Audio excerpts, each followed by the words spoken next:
नमस्कार साधकों, स्वागत है आपका हठ योग में। आज का वीडियो उसका नाम है योगी का मनोमय शरीर में प्रवेश। किस तरह से योगी मनोमय शरीर में प्रवेश करते हैं, तो चलिए देखते हैं। चेतन मन और अचेतन मन की सीमा कहाँ है? ऐसे कवि के प्रश्न के उत्तर में लामावर्तन बोले, सीमा है लेकिन वैज्ञानिक उससे कभी भी परिचित नहीं हो सकते। केवल उच्च कोटि के योगी ही परिचित हो सकते हैं दोनों मन की सीमा से। योग मार्ग में दो चीज़ें हैं, पहली है ध्यान और दूसरी है समाधि। ध्यान का संबंध चेतन मन से है और समाधि का संबंध है अचेतन मन से। ध्यान की चरम सीमा पर पहुंचने पर मन अत्यंत घनीभूत और अत्यंत प्रगाढ़ हो जाता है और एक विशेष प्रकार के आकार में परिवर्तित हो जाता है। वह आकार वैसा ही होता है जैसा योगी के शरीर का आकार होता है। तो देखिए, ध्यान से सुनिए और समझिए। यहाँ पर चेतन मन और अचेतन मन की सीमा के बारे में बताया गया है। इसे जान के ही आगे आपको समझ में आएगा कैसा योगी मनोमय शरीर में प्रवेश करते हैं। एक बात यहाँ समझ लेना चाहिए कि स्थूल, सूक्ष्म और मनोमय शरीर, ये तीनों के रूप व आकार प्राय समान ही होते हैं। आपके कहने का, यानी कि कवि कह रहे हैं लामावर्तन को, कि आपके कहने का मतलब यह है कि योगी का मन घनीभूत और प्रगाढ़ होकर जो रूप और जो आकार बनाता है वही योगी का मनोमय शरीर होता है। ऐसा प्रश्न पूछा कवि ने लामावर्तन से। हाँ, ठीक समझा आपने। लामावर्तन बोले, साधारण व्यक्ति के मनोमय शरीर को ऐसा ना समझ लेना चाहिए। योगी और साधारण व्यक्ति के मनोमय शरीर में भारी अंतर होता है।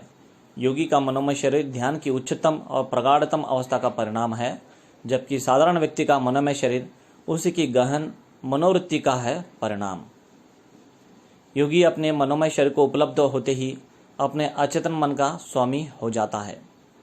देखिए, योगी अपने अचेतन मन का स्वामी हो जाता है जैसे ही वह उपलब्धि कर लेता है। उसके और अचेतन मन के बीच जो बाधा होती है वहाँ दूर हो जाती है। समझा आपको? ध्यान से समझिए, बहुत ही प्रगाढ़ रहस्यमय योग के बारे में आपको बतला रहा हूँ। योगी अपने मनोमय शरीर को उपलब्ध होते ही अपने अचेतन मन का स्वामी हो जाता है। उसके और अचेतन मन के बीच जो बाधा होती है वहाँ दूर हो जाती है और उसके सामने प्रकट हो जाता है क्या? पारलौकिक जगत, परमांसिक जगत अथवा आदि भौतिक सत्ता का विशाल और अंतहीन साम्राज्य, यानी कि सूक्ष्म जगत का प्रारंभ। योग का मनोमय शरीर में प्रारंभ इसे कहते हैं। मनोमय शरीर द्वारा उस अभौतिक सत्ता में योगी कब तक रहता है, यह उसके पारलौकिक ज्ञान की उपलब्धि पर निर्भर है। पारलौकिक ज्ञान को उपलब्ध होते ही योगी मनोमय शरीर से मुक्त होकर अपने आत्म शरीर को ग्रहण कर लेता है। देखिए, आत्म शरीर को कब ग्रहण कर लेता है? जब योगी पारलौकिक ज्ञान को उपलब्ध कर लेता है तब, और उसके द्वारा आत्मलोक को उपलब्ध हो जाता है। मनोमय शरीरधारी योगात्माओं का पृथ्वी पर आगमन उनका कहाँ कहाँ होता है, कैसे कैसे होता है? तो यहाँ पर प्रश्न किया गया, क्या सूक्ष्म शरीरधारी योगात्माओं की तरह मनोमय शरीरधारी योगात्मा भी धरती पर आती है? ऐसे कवि ने प्रश्न किया लामावर्तन से, और वो बोले, आगमन संभव है, लेकिन आना उनकी इच्छा पर निर्भर है या दैवी प्रेरणा से है। यहाँ सर्वप्रथम बतला देना आवश्यक है कि मनोमय शरीरधारी योगात्माओं के पारलौकिक जगत में रहने की अवधि समाप्त होते ही उन्हें आत्म शरीर तत्काल उपलब्ध नहीं हो जाता, प्रतीक्षा करनी पड़ती है। मनोमय शरीर द्वारा पारलौकिक जगत अथवा आदि भौतिक सत्ता में निवास करने वाली योगात्माओं को विशुद्धात्मा कहते हैं। इसी प्रकार आत्म शरीर द्वारा आत्मलोक में निवास करने वाली आत्मा को कहते हैं दिव्यात्मा। तो देखिए, यहाँ पर योगात्मा और दिव्यात्मा का क्या अंतर है, वो किस तरह से है, वो भी विस्तार से बताया गया है। इसे समझे। नहीं समझ में आया तो कमेंट्स करें, वहाँ पर मैं आपको उत्तर में बतला दूंगा। ठीक है?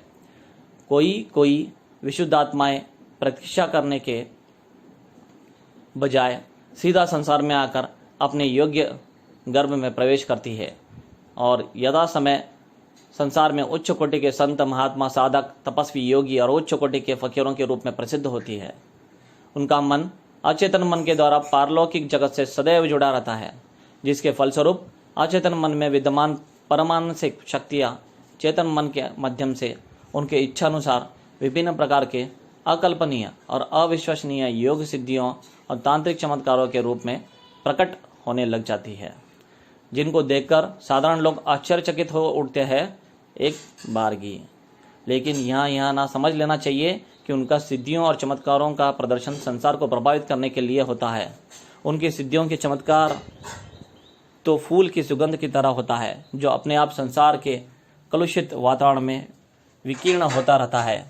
कहने की आवश्यकता नहीं, ऐसे महापुरुषों की सिद्धियों द्वारा होने वाले चमत्कारों, यानी कि देखिए यहाँ पर बताया जा रहा है कि ये जो चमत्कार करते हैं, सिद्धियाँ आती है, वो किस तरह से होती है, कैसे मिलती है। अलौकिक कार्यों और असंभव से प्रतीत होती है वाली घटनाओं के पीछे लोक कल्याणकारी भावनाएं तो रहती ही है। इसके अतिरिक्त वे यह भी सिद्ध करने का प्रयास करते हैं कि मानवीय शक्ति अथवा भौतिक शक्ति के ऊपर कोई ऐसी भी रहस्यमय अभौतिक शक्ति भी है जो मनुष्य को नियंत्रित करती है और जिसके सामने मनुष्य का ज्ञान विज्ञान तुच्छ है। तब तक भारत में जितने भी संत, महात्मा, योगी, तपस्वी, सिद्ध, साधक, फकीर आदि विख्यात हो चुके हैं, वे सभी परमाणुसिक शक्ति संपन्न विशुद्धात्माएं ही है और थी, जिनके चमत्कारों और अलौकिक कार्यों और उनके द्वारा घटित होने वाली अलौकिक अथवा पारलौकिक घटनाओं से भरा हुआ है भारतीय संस्कृति और साधना से संबंधित साहित्य। देखिए बतलाया जा रहा है विस्तार से, योग का रहस्य यहाँ पर विस्तार से आपको सामने लाकर बतलाया जा रहा है।